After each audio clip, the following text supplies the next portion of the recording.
Welcome back to the Pitch Queen Show. Today we are talking about the 3 biggest business mistakes new entrepreneurs make. When I first started as an entrepreneur, I made so many mistakes that wasted my time and money. And I know being an entrepreneur sounds all glamorous, but it can be pretty rough out there. In this video, I'm going to share the top 3 mistakes entrepreneurs make when they're starting out that keep them from reaching success so you can avoid them, work smarter and not harder. And make sure to stay till the end of this video for the 3rd mistake. It's the most important mistake to avoid so you can stay on track.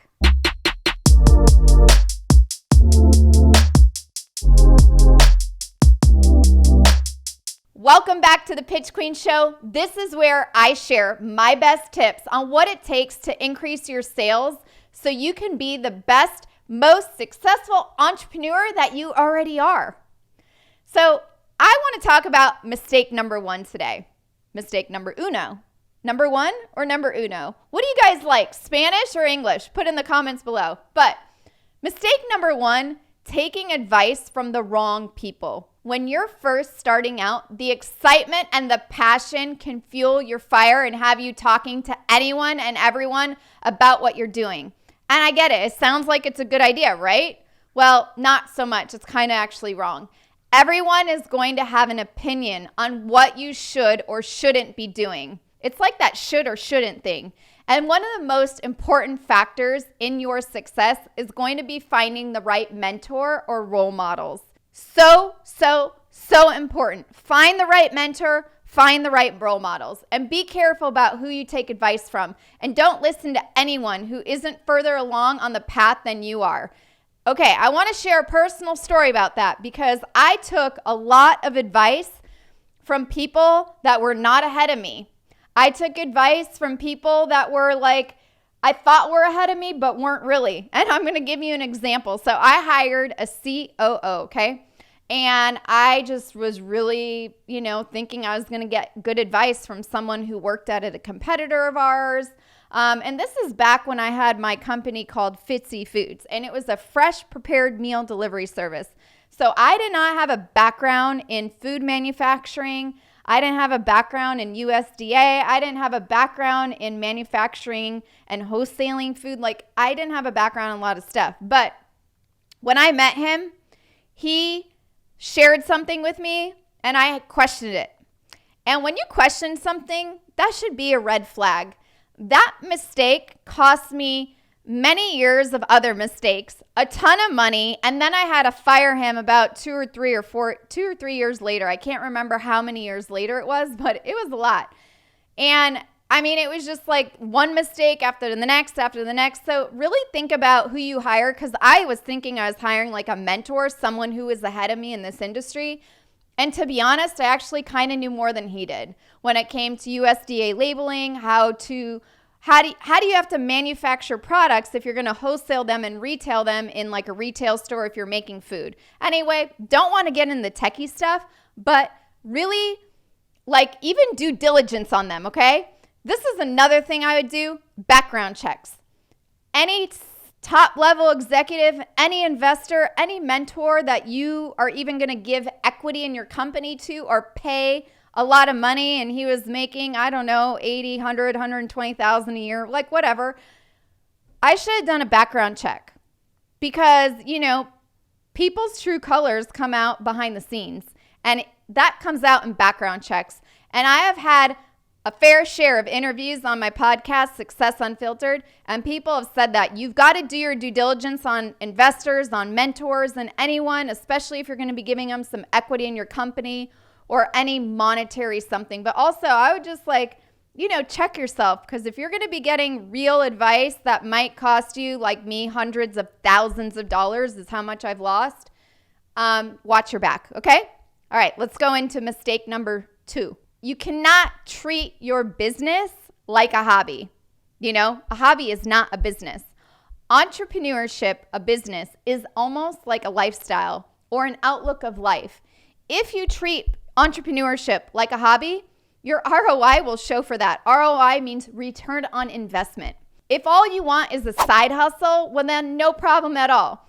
But if you want to be like some of the most successful entrepreneurs that I've actually interviewed on my podcast, and I'm talking like 8-figure and above entrepreneurs, at some point you're going to have to take all the risk and go in. So this is the 2 feet in, jumping in a pool type thing. Think about an ice plunge, like a cold ice plunge. Do you just stick 1 foot in and just see how it feels, and freeze your little toes off? No, you jump 2 feet in to the ice bucket and just do an ice plunge, like all in. That's what entrepreneurship. You've got to jump in 2 feet into the ice plunge. And on a recent podcast interview, a young man, he started Detrapel. He also pitched on Shark Tank. You've got to watch this episode. Not watch, listen. He sacrificed everything. He didn't go out to the clubs. He didn't go out to the bars. And even though now he's really successful, he's doing over 8 figures in business, he knew from the start he was not running a hobby. He was running a business. He went all in. He sacrificed going out to bars, clubs, and socializing. Like, I'm not saying don't do that. You got to have some life balance. But when I interviewed him, I was just so impressed about how he went 2 feet in on that cold plunge.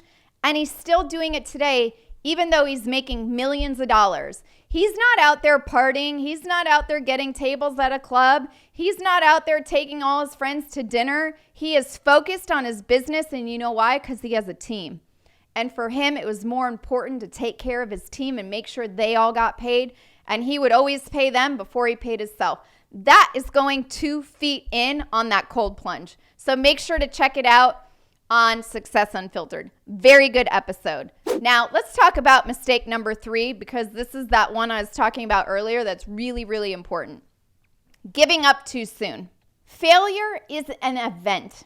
It's not a person.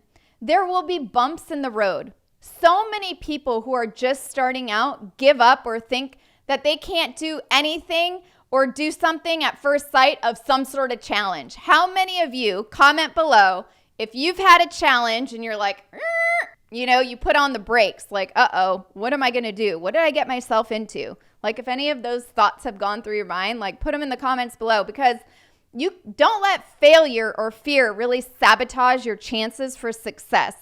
And if you feel like giving up or taking some time to think about why you want to do this or why you want to be an entrepreneur, maybe you should think about, why did you? Why did you want that freedom? What is your big why? It's so important to know that. And I would love for you to share your big why with me in the comments below. Like, let me know. Do you believe in yourself that you can do this and that you deserve what you want and get to success? Then if you do, then you don't let anything get in your way or stop you from going after what you want. And I want to share that with you. Because for me, my personal story was closing my last company, Fitzy Foods, that food manufacturing company I was talking about, and mistake number 1, right? And giving it your all those years to try to make it work is the number 1 important thing you can do. Now, I gave it my all for 9 years.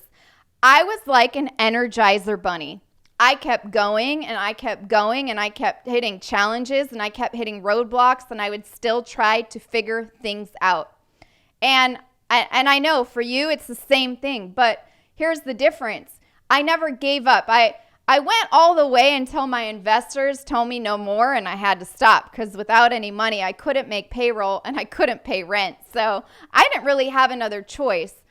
But when you go 2 feet into the ice plunge of entrepreneurship, guess what? There's no going back. Now, maybe we're going to do a video on this another time of like, when is your business not working? That's not what I'm talking about here. What I'm talking about is that you will go all the way and try everything and anything to make your business work when you hit the bumps in the road, when you see those challenges arise. So, do you want to avoid even maybe some more mistakes? Because when I first started the Pitch Queen, I wrote a free guide giveaway for you. And it's the 10 secrets that no entrepreneur will tell you. You can get it at thepitchqueen.com/10 secrets. And that's 10 secrets. And I share 10 different secrets that I wish I knew when I first started my last business, because these secrets could have saved me millions of dollars. So download it right now at thepitchqueen.com/10 secrets. I'll also put the link in the comments below for you. And I promise you, you will not want to miss this. It is imperative, and you get to learn all the mistakes that I made. So, hey, check it out. It's totally free. I hope this was helpful. If you like this video, you know the drill. Like, and hey, you know what? Share a screenshot with your friends right now. You can take a picture of me.